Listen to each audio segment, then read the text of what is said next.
इस वीडियो में हम बात करने वाले हैं सबसे ज्यादा difficult yet the most important topic for general training IELTS reading, that is how to handle section number 3 effectively. And अगर आपका टारगेट 7 है या 7 से ज्यादा है then this is a must watch video.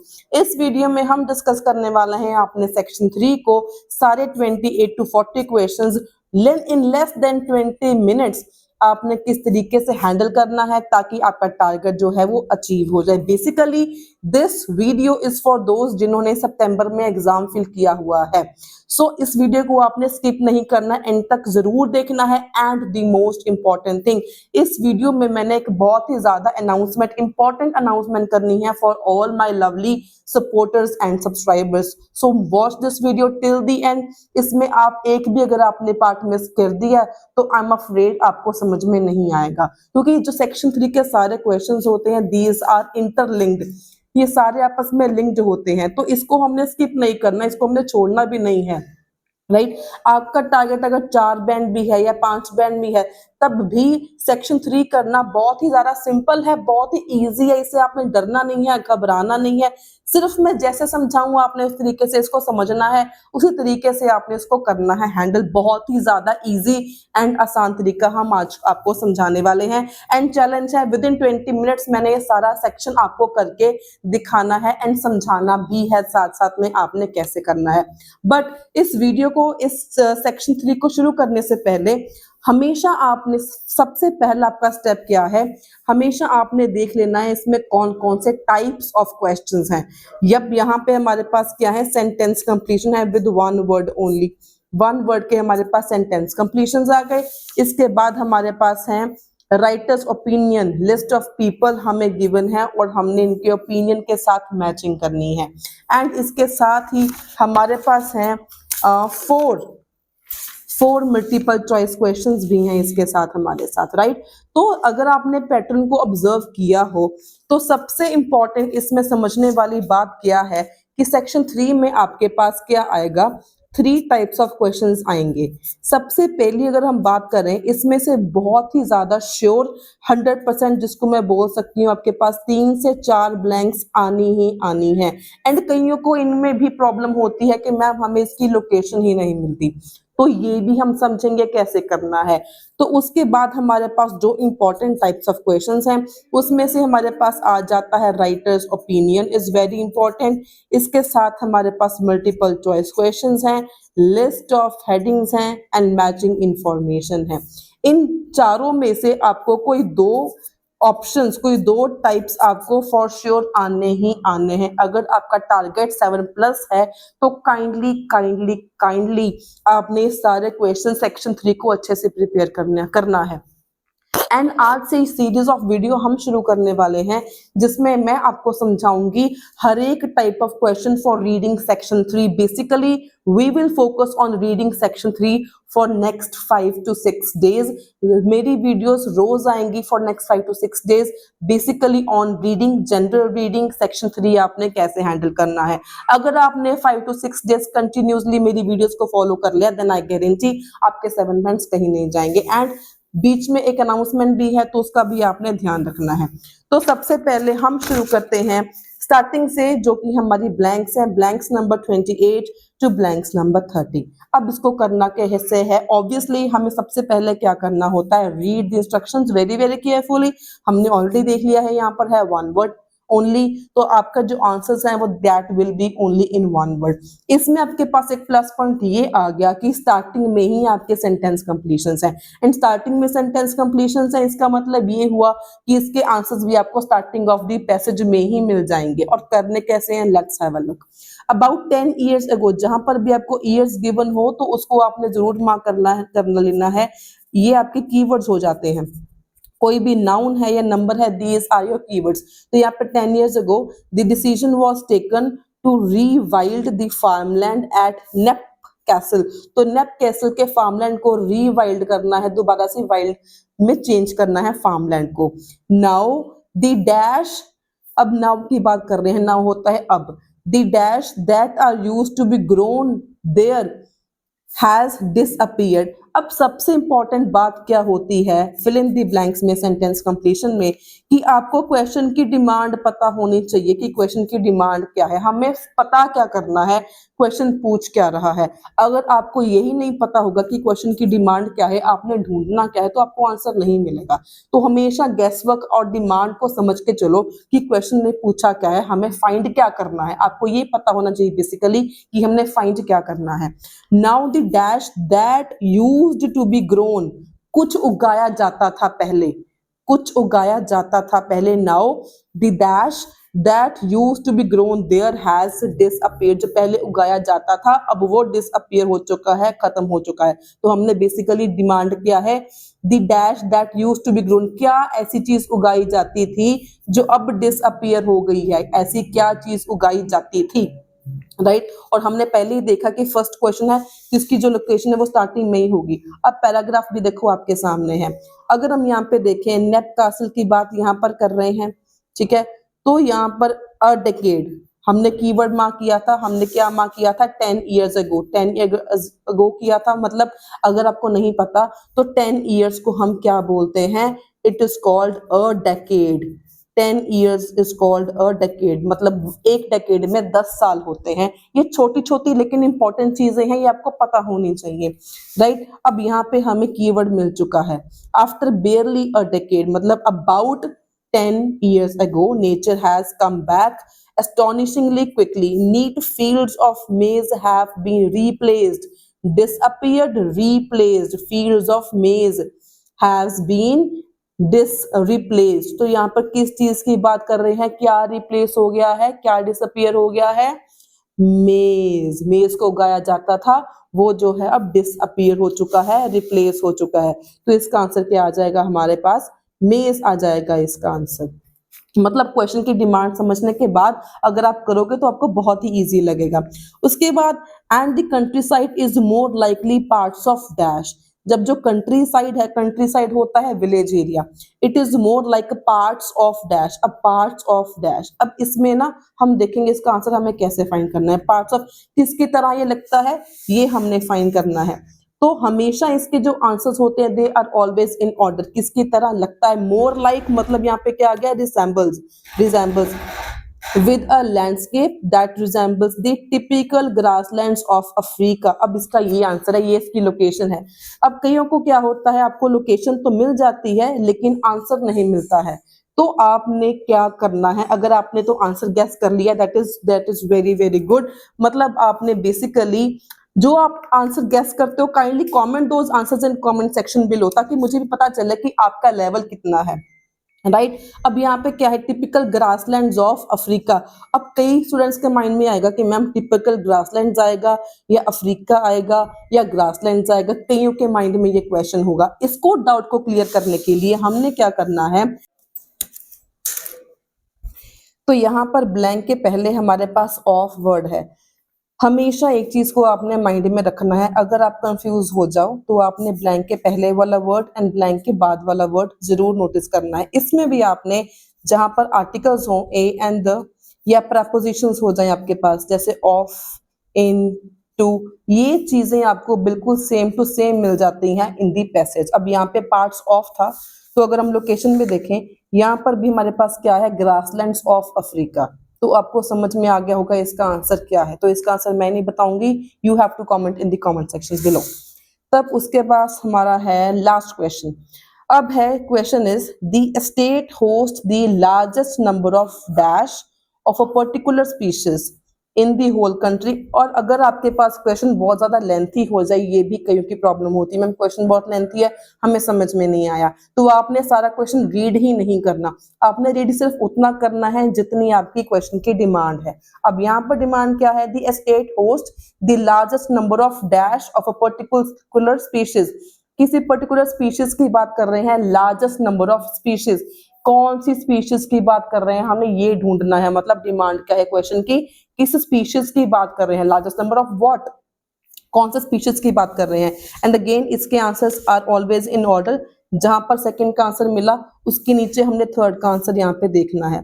उसके नीचे अगर हम जाएं, स्किमिंग एंड स्कैनिंग हमने करनी होती है, और यहाँ पर हमारे पास है दी स्टेट क्वेश्चन में स्टेट था तो यहाँ पे हमें कीवर्ड मिल गया state. Boast more of the unusual purple emperor butterflies. अब यहाँ पर क्या है, मोर ऑफ दी है, क्वेश्चन में क्या था, लार्जेस्ट नंबर ऑफ। मतलब ऐसे आपको हमेशा क्या होता है, हर एक वर्ड का आपको सिनोनिम मिलेगा, आपने पैराफ्रेज लैंग्वेज ढूंढनी है। मोर ऑफ था, यहाँ पर क्या है, लार्जेस्ट नंबर ऑफ। यहाँ पर होस्ट था, यहाँ पर हमारे पास वर्ड लिखा हुआ है बोस्ट। एस्टेट नाउन था, ये आपको सेम टू सेम मिल गया। तो यहाँ पर किस चीज की बात कर रहे हैं, कौन सी स्पीशीज की बात कर रहे हैं, बटरफ्लाईज। तो इसका आंसर हमारा क्या आ जाएगा, बटरफ्लाईज। और एक चीज का आपने और ध्यान रखना है, सबसे इंपॉर्टेंट, ब्लैंक्स में नॉर्मली स्टूडेंट्स क्या गड़बड़ करते हैं, 3 टिप्स आपके पास। टिप नंबर 1 इज आपने स्पेलिंग्स गलत नहीं करनी। टिप नंबर 2 इज कि आपने सिंगुलर है या प्लूरल है वो आपने जरूर देखना है। टिप नंबर 3 हियर इज कि आपने एस या ईएस कहां पर है उसको आपने अच्छे से नोटिस करना है। तो ये हमने ब्लैंक्स कर ली हैं। अब हम मूव करते हैं लिस्ट ऑफ पीपल पर। List of people, these are very very very important, इनको आपने बिल्कुल भी स्किप नहीं करना है। अब इसको हमने कैसे करना है, technique is very very important, हमने तुक्का मेथड यूज नहीं करना, टेक्निक इज वेरी इंपॉर्टेंट। अब हमारे पास लिस्ट ऑफ पीपल है। सबसे पहली बात to note here is that कि जो सारे लिस्ट ऑफ पीपल हैं they are always in order. हमें पैसेज में, लोकेशन में ये सारे जो पीपल हैं इन ऑर्डर मिल जाएंगे। आपने सबसे पहले क्या करना है, सिर्फ इनको मार्क करना है ढूंढ के फ्रॉम पैसेज। आपको सिर्फ 1 सेकंड लगेगा, क्वेश्चंस को रीड नहीं करना, आपने कुछ भी नहीं करना। तो अगर हम पैसेज को देखें, अगर हम रीड करने इसको शुरू करें, सबसे पहला हमारे पास देखें अगर है यहाँ पे चार्ली, लियो, जॉर्ज, 3 माइंड में रख लो, तो उसको आपने मार्क करना है। तो चार्ली की बात यहाँ पे स्टार्टिंग में हुई थी, एक बार उसको आपने सर्कल कर लेना है। और एक बात और, जरूरी नहीं है आपको एक पीपल एक ही जगह पर मेंशन हो, आपको मल्टीपल टाइम्स भी मेंशन हो सकता है, और जहां जहां पर भी है आपने हर एक जगह वहां पे मार्क करना है। उसके बाद अगर हम यहाँ पे देखें लियो लिनार्ड्स, ये हमें यहाँ पे मिल गया है लियो लिनार्ड्स। उसके बाद हमारा था जॉर्ज। अगर हम फ्रांस, तो फ्रांस हमारा ये मिल गया फ्रांस, ठीक है। उसके बाद हमारा डेविड था, डेविड हमें यहाँ मिल गया। सारे आपको ऑर्डर वाइज मिल जाएंगे। और बरिल दोबारा आ गया, जो चार्ली था वो सेकेंड टाइम आ गया, ठीक है। जहां पर भी है आपने वहां वहां पर उसको सिर्फ मार्क करना है और कुछ नहीं करना। ये तीसरी बार भी आ गया। उसके बाद हमारा था वूटर हैमर, वूटर हैमर भी हमें मिल गया। और ये भी था हैमर, ये भी हमें मिल गया। उसके बाद हमारा लास्ट एक है इलैन, इलैन था, ये भी हमें यहाँ पर मिल गया। और दैट्स इट। तो हमारे पास सारे हमें मार्क कर लिए हैं, these are always in order. हमें ऑर्डर में सारे लिस्ट ऑफ पीपल हमने मार्क कर लिए। पहली बात, पहला स्टेप इज डन। अब सेकंड स्टेप हमने क्या करना है, जो भी हमने लिस्ट ऑफ पीपल को मार्क किया उसके बाद ना कुछ लाइंस होंगी, इन्वर्टेड कॉमास के अंदर होंगी या तो ब्रैकेट्स के अंदर होंगी। जो भी लाइंस कॉमास के बाद में है या सेज वर्ड आ जाएगा, इस ऐसी चीजों को आपने मार्क करना है। इसके बाद की जो भी एक लाइन है उसको आप रीड करोगे, क्वेश्चन के साथ मैच करोगे, आपको आपका आंसर मिल जाएगा। सबसे पहला हमारा क्वेश्चन था चार्ली, चार्ली ब्यूरियल था। इसने क्या बोला था, अगर हम इसको देखें यहाँ पर है, सबसे पहले हमने मार्क किया था ब्यूरियल। इसको अगर हम रीड करें, यहाँ पर क्या है, close to London's Gatwick airport is Snap Castle estate owned by Charlie Burrell. मतलब एक कासल है जो ओन्ड बाय चार्ली ब्यूरियल है, जो चार्ली ब्यूरियल की है। लेकिन यहाँ पर हमें कुछ भी और मेंशन नहीं कहा गया कि इसने कुछ कहा था, कुछ सेज आ गया, सेड आ गया, तो यहाँ पर इसकी लोकेशन नहीं है, इसीलिए इन्होंने इसका और 2 जगह पर नाम मेंशन किया था। तो यहाँ पर इसकी लोकेशन नहीं है। तो नेक्स्ट हमारे पास यहाँ पर है ब्यूरल। इसको अगर हम रीड करें, यहाँ पर बात कर रहे हैं यहाँ पे इकोसिस्टम की, ठीक है। और उसके बाद ब्रैकेट्स में हमें ये वाला सेंटेंस गिवन है, सेज ब्यूरल अदर फार्मर्स में have moral attitude towards it too. Why are you stopping production, food production? ये सारे ब्यूरल को अलग साइंटिस्ट हैं इसको बोल रहे हैं, why are you stopping food production? Many criticize rewilding for abandoning productive farmland when the world's population is growing। मतलब कईयों ने ब्यूरल को क्रिटिसाइज किया क्योंकि जो फार्मलैंड थी दैट इज प्रोडक्टिव, उसमें कई सारी क्रॉप्स उगाई जा सकती थी। अगर फार्मलैंड को रीवाइल्ड कर दिया जाएगा तो सारे जो फार्मलैंड है जहां पर क्रॉप्स उगाई जाती हैं वो सारी खत्म हो जाएंगी, अबैंडन मतलब वो सारी फिनिश हो जाएंगी, खत्म हो जाएंगी। इसने ये बात बोली है। अगर हम क्वेश्चंस के साथ मैच करने की कोशिश करें, फर्स्ट क्वेश्चन को अगर हम रीड करें, सम पीपल आर अगेंस्ट, यहाँ पर हमें कीवर्ड मैच हो गया। लोकेशन में क्या था, क्रिटिसाइज, यहाँ पर क्या आ गया आपके पास, अगेंस्ट आ गया। हमने आगे अभी रीड करना है, अगेंस्ट रीवाइल्डिंग के अगेंस्ट ही थे। As it reduces the amount of crops that could provide much needed nourishment, और यहाँ पे लोकेशन में हमारे पास क्या था, प्रोडक्टिव फार्मलैंड, फूड प्रोडक्शन की बात कर रहे हैं, अबैंडनिंग प्रोडक्टिव फार्मलैंड की बात कर रहे हैं। तो सारे कीवर्ड्स यहाँ पर मैच हो रहे हैं, फर्स्ट क्वेश्चन के साथ मैच हो गए, तो इसका आंसर हमारे पास क्या आ जाएगा, आंसर नंबर ए इसका आ जाएगा। तो सिर्फ आपने लाइंस रीड करनी है और क्वेश्चंस के साथ मैच करनी है, और जो आपका क्वेश्चन हो गया इसको आपने क्रॉस आउट कर देना है ताकि दोबारा ये आपको परेशान ना करे। उसके बाद हमारे पास आ गया लियो। लियो ने क्या बोला था, लियो की हमारे पास एक ही सेंटेंस है, यहाँ पर लियो की बात कर रहे हैं। लियो ने कहा था, लियो सेज, अब सेज आ गया मतलब उसने कुछ कहा था, that many Dutch objected to nature development 30 years ago, 30 साल पहले कईयों ने इसको ऑब्जेक्ट किया था नेचर की डेवलपमेंट को, but rewilding principles are now the mainstream, आज जो है प्रेजेंट के टाइम में जो रीवाइल्डिंग प्रिंसिपल्स हैं these are the mainstream. 30 years पहले इसको कईयों ने मतलब क्रिटिसाइज किया था। तो अगर हम इसको रीड करें, इट में नॉट बी इजी की बात नहीं कर रहे, रेजिडेंट्स की बात नहीं कर रहे, तो ये आंसर नहीं होगा। आपने इसमें क्या करना है, एलिमिनेशन टेक्निक यूज करनी है। रेजिडेंट्स की बात नहीं हुई तो इसका आंसर ये नहीं होगा। उसके बाद landscape, thickly covered trees, trees वगैरह की बात नहीं हुई, ये भी आंसर नहीं होगा। उसके बाद यहाँ पर है, it is acceptable to turn fields which do not yield crops, crops की बात नहीं हुई तो ये भी उसने नहीं बोला। उसके बाद यहाँ पर अथॉरिटीज है, अथॉरिटीज का कोई भी कीवर्ड नहीं था इस सेंटेंस में, तो ये भी नहीं है। तो ऑब्वियस सी बात है लास्ट ऑप्शन रह गया, इसका आंसर हमारे पास बी होगा। स्टिल अगर हम इसको रीड करें, there is evidence that many people get used to the idea of rewilding with time, ना 30 years पहले लोगों ने मना किया था, लेकिन with time अब this is the mainstream, तो इसका आंसर बी हो जाएगा। अगेन ये भी हो गया, इसको भी हमने क्रॉस आउट कर देना है। थर्ड हमारे पास क्या आ गया, जॉर्ज। अगर हम जॉर्ज का देखें तो जॉर्ज हमने ये है, यहाँ पर जॉर्ज है, तो activist George Monbiot is popularly seen to seek the return of large carnivores, और इसने कुछ कहा था, सेज वगैरह नहीं है, कुछ कॉमास में लाइन नहीं है, तो इसका भी आंसर कहीं पर नहीं होगा। थोड़ा सा आपने यहाँ पे कॉमन सेंस भी यूज करनी होती है। जैसे हमने देखा सेज वर्ड ये ब्यूरल के साथ भी था और लियो लिनार्ड्स के साथ भी था, यहाँ पर कुछ सेज वर्ड नहीं है, कुछ कॉमास में सेंटेंस नहीं है, तो मतलब इसको अपने रीड ही नहीं करना, इसका कोई आंसर ही नहीं होगा, ये ऑब्वियस सी बात है।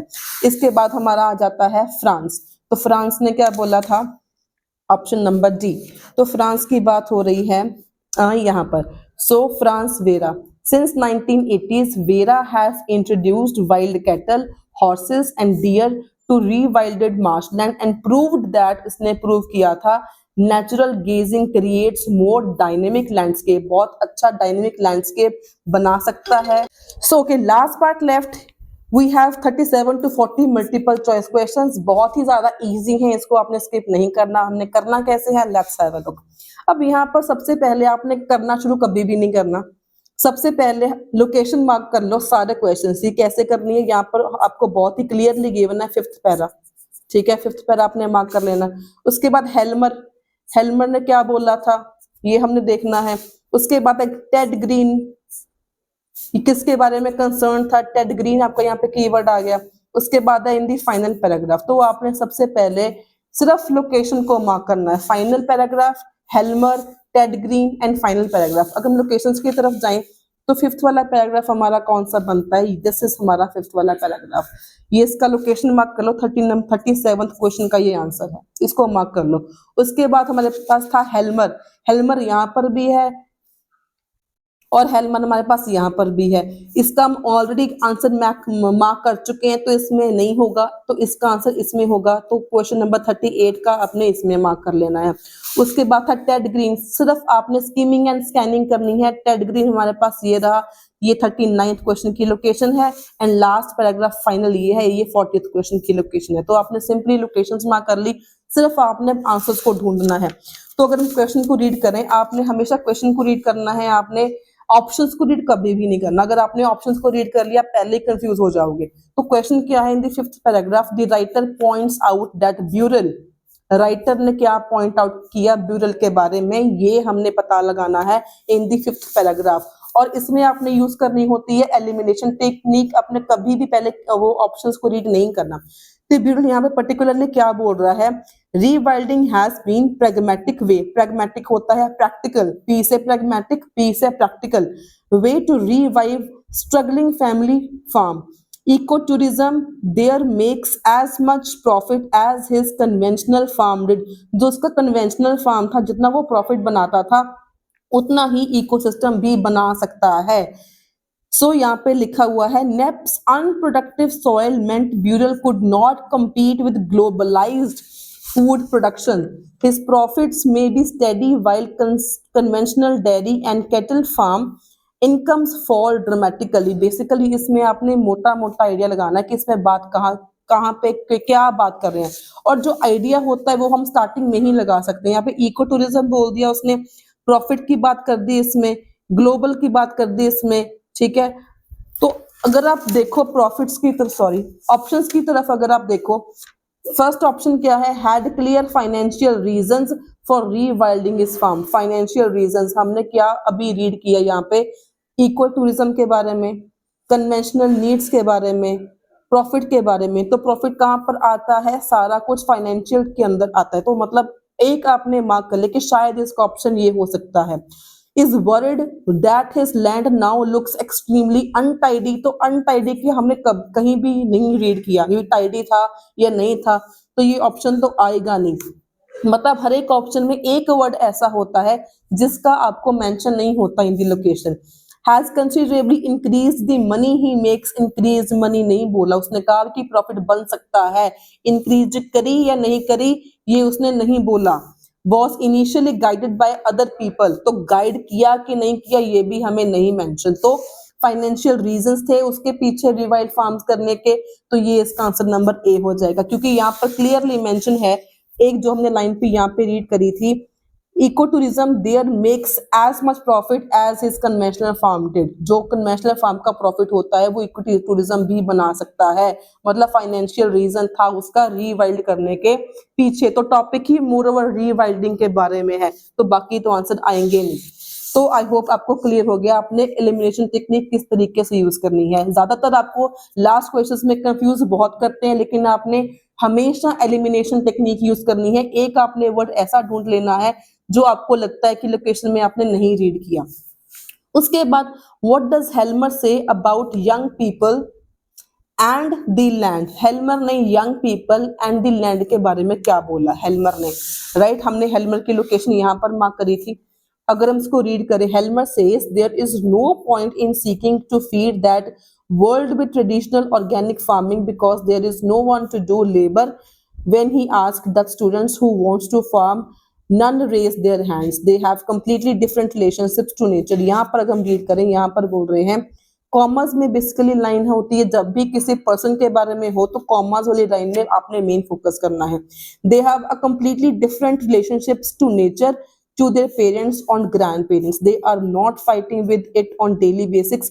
on one hand they are disconnected from nature but on the other hand they are becoming more relaxed with nature।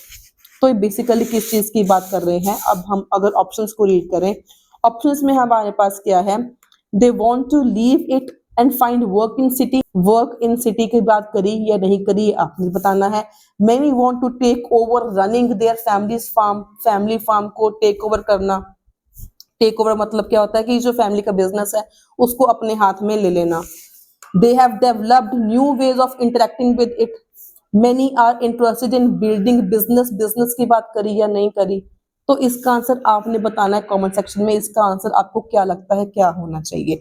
आपने क्या करना है, एलिमिनेशन टेक्निक यूज करनी है। एक वर्ड ऐसा ढूंढो जिसका आपको लगता है कि बात नहीं करी गई। जहाँ यहाँ पर है फाइंड वर्क, यहाँ पर है बिजनेस, यहाँ पर running over, taking over running their family farms. मतलब अगर मैं आपको एक यहाँ पे चीज बताऊं, take over running their family farms and building business, ये दोनों सेम ही है। जहां पर सेम सेम बात हो तो वो तो ऑप्शंस हो ही नहीं सकते, क्योंकि अगर आप ये करोगे तो ये भी साथ में आना चाहिए, ये करोगे तो ये भी साथ में आना चाहिए, इसलिए ये भी नहीं होगा इसका आंसर, ये भी नहीं होगा। या तो इसका आंसर ए होगा या तो इसका आंसर सी होगा। इसका आंसर क्या होगा आपने बताना कमेंट सेक्शन में। Moving on to next question, Ted Green is particularly concerned that, अब टेड ग्रीन को किस चीज की कंसर्न हो रही है? देयर आर, सॉरी ऑप्शंस को आपने रीड नहीं करना है, सिर्फ आपने लोकेशन पर जाना है। यहाँ पर लिखा हुआ है टेड ग्रीन के बारे में, तो यहाँ पर क्या बोल रहा है? Ted Green founder president of ancient tree forum believes that intensive farming का मतलब होता है modern farming. Intensive farming can worsen flash flooding, जो फ्लैश फ्लडिंग होती है उसको वर्स कर सकता है और खराब कर सकता है, and cause fertile earth to swept होता है चले जाना, बह जाना। जो फर्टाइल लैंड होती है, फर्टाइल सॉइल होती है, वो बारिश के साथ, फ्लड्स के साथ बह जाती है down river and out to sea, down river की तरफ चली जाती है, सी में चली जाती है। The land may belong to the land owner but the soil must belong to the nation, says Green. When you see people cleaning out their houses after floods, जब लोग अपने फ्लड्स के बाद घर को क्लीन करते हैं, you don't see them removing water, लोग वाटर नहीं रिमूव करते, you see them removing the mud. It's no longer an engineering problem, it's a farming problem, मतलब फार्मिंग प्रॉब्लम है। बारिश के साथ क्या होता है, जो फर्टाइल सॉइल है, फर्टाइल लैंड है, वो रिमूव हो जाती है। तो अगर हम ऑप्शंस को रीड करें, there are increasing problems with water pollution in cities, cities की तो बात कर ही नहीं रहे, फार्मलैंड की बात कर रहे हैं, तो ये ऑप्शन तो होगा ही नहीं। डैम्स की बात आई, डैम्स की बात अभी नहीं आई, तो ये भी ऑप्शन नहीं होगा। सिंपल स्कीमिंग स्कैनिंग करो, एक वर्ड ऐसा ढूंढो जिसका आपको नहीं गिवन, कोई कुछ भी मेंशन नहीं किया हो पैसेज में। अब रेन वॉशेस की बात कर रहे थे, प्रोडक्टिव सॉइल की बात कर रहे थे, modern agriculture, intensive agriculture, same to same ये सारा मैच हो रहा है। Modern agriculture methods mean rain washes, जो रेन आती है, फ्लैश फ्लड था, रेन वॉशेस था। अब ये प्रोडक्टिव सॉइल, फर्टाइल सॉइल, तो ये इसका आंसर होगा। मोर बैरियर्स क्या होते हैं? खतरे, रुकावटें। Are needed to prevent river flooding, domestic homes को रोकना है, तो ये भी बात नहीं हुई, तो इसका आंसर सी होगा। सारी की सारी मॉडर्न एग्रीकल्चर, इंटेंसिव एग्रीकल्चर आपको क्लियरली मेंशन था, तो इसका ऑप्शन नंबर सी हो जाएगा। Moving on to last question, in the final paragraph what point is made about rewilding के बारे में इन द लास्ट पैराग्राफ क्या पॉइंट बताया गया है? तो अगर हम लास्ट पैराग्राफ को रीड करें, यहाँ पर है some conservationist worry however that rewilding could replace traditional protection of rare species on small natural reserves। जो rewilding है वो क्या कर सकती है? it could replace, it could का मतलब है कर सकती है, शायद, could का मतलब होता है शायद, और जनरल ट्रेनिंग रीडिंग में could, would, should, may, might की बहुत ज्यादा इंपॉर्टेंस है। वो रिप्लेस कर सकती है traditional protection of rare species, जो बहुत मतलब रेयर स्पीशीज हैं, जो देखने को कम मिलते हैं, उनकी जो ट्रेडिशनल प्रोटेक्शन है वो खत्म हो सकती है, वो कम हो सकती है। तो अगर हम ऑप्शंस को रीड करें, it is very difficult to organise efficiently in large expanses of countryside, तो ये मतलब यहाँ पे डिफिकल्ट है या नहीं है? डिफिकल्ट हमें वर्ड मिला ही नहीं, तो इसका ऑप्शन ये नहीं होगा। It may attract so much public interest that smaller projects get forgotten, smaller projects का मतलब क्या हो गया? आगे रीड करते हैं। It has caused problems for certain types of animals, animals की बात हुई, ब्रिटेन की बात हुई नहीं हुई, हमने ये रीड ही नहीं करा ब्रिटेन था या नहीं था, एनिमल्स की खास बात ही नहीं हुई, तो ये भी ऑप्शन नहीं होगा। It may be a trend that will lose its popularity quite quickly, ये कौन सा एक ट्रेंड है जो पॉपुलैरिटी लूज कर देगा?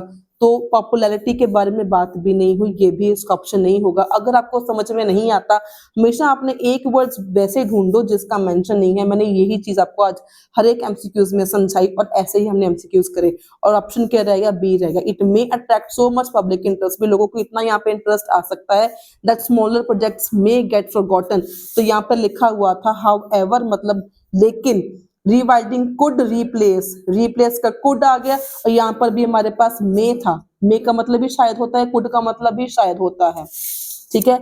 Could replace traditional protection of rare species of small nature reserves, और यहाँ पर क्या था? स्मॉलर प्रोजेक्ट्स, यहाँ पर क्या था?